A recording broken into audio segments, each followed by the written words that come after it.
Hello, welcome to AWA. Today we'll be reviewing the QULOOS MUB1.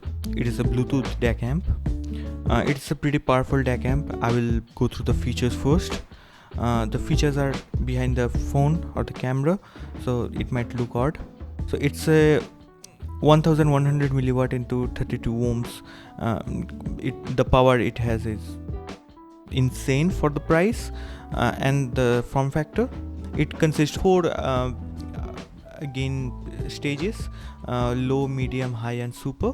And the DAC chips that are used in this are CS43131. There are 4 DAC chips, 2 for left and 2 for right for balanced connections, and there are above 364 times 4 amp lineups.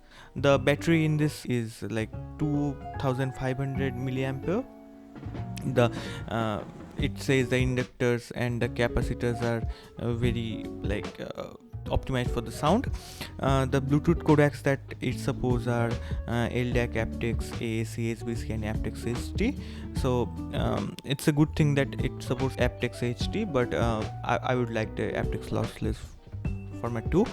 The distortion is pretty low. The dynamic range is 132 dB. Of course we can trust all these numbers because they can be heavily. So if you start about the sound of this DAC amp, the sound of this DAC amp is pretty analog. Okay, so anything that is related to high end or high res audio or that digital feeling that you can get with certain DAC amps is very absent here. The sound is analog, the bass is forceful, it has authority, the bass feels warm, the mid-range is lush. Lush is not a word that I use typically with every audio devices, but this thing sounds lush through and through. The treble is pretty inoffensive. The edges are kind of bit rolled off to give you a smooth listening experience. I had no trouble powering my HD 600 other headphones, pretty high headphones like Twilight and Spirit Torino, which are very hard to drive. I never got a feeling that this is underpowering any set in any form.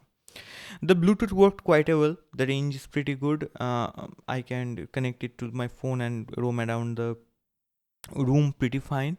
I have a 1200 square feet of house, so it might not work well if I roam about the house, but in room it's pretty it's pretty great. Then if you talk about the physical configuration of this DAC amp, it's a slab of metal. I don't know if that's if this is like glass or metal. And if you see there are volume switches, 2 physical volume switches. One is for turning the DAC amp off and on, and this is a mode switch, and this is a up and down button to select the modes. And if you turn on this thing, it greets you with a pretty little small display. This gives you all the information about the connection that you are using, Bluetooth or USB, the volume button, the volume steps, the fine, the gain you are on, the battery percentage. So it's a pretty little neat thing. Volume buttons are really great and tactile to touch and feel. It does comes with a case, but I didn't use the case for review, but it's a pretty secure thing to use case with any of your audio products. Then there are modes. There are a few modes in this IM that are pretty interesting. So for filter, there are 5 filters in this IM. There is NOS, there is slow, LL, there is high LL, there is slow, and there is fast. Most of the time I used NOS, non-oversampling, but I used slow sometimes. I never used high, just because it is making the sound. It makes the sound a bit. What I can say, it makes the sound a bit peaky and unrefined in the treble. And the NOS sounded perfectly fine. The slow sounded extremely good too, as it's rounding the edge off and stuff. there is gain. There are 4 gains, as I talked. Settings in this thing called fine. So fine is a pretty little interesting thing. It does something with the HRTF, which makes or breaks the sound. It might not sound very logical right now, but when you adjust a fine, the sound like get compressed in the center, and when you reduce the fine, the sound gets open and open. Fun fact: the vocalist in the songs travel from here to here in a gradual form. If you increase the fine, it is a 20-step thing, and I mostly used 0 2. I never used anything other than this 3 or 4 stages, but it might be useful for fine tuning your HRTF.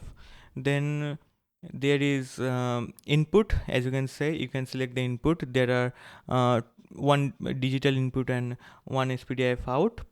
Two there are two separate USB-Cs there, one for charging and one for audio. There is a card M feature too. If you connect it with the card, it will start automatically. There's auto on off selector, key hold selector, and that's it. And the problem is they're using a CS43131 chip. So this is a very budget friendly chip. Even my Moondrop Dawn Pro has this chip. There's no problem with this, but the way they utilize the chip is like they were losing a bit of details in the sound, which I didn't liked. The sound stage is very holographic and big. The imaging is very precise, but there's a sense of losing details in the sound that like I wish it didn't had the. So that's it. It's pretty little thing, neat thing.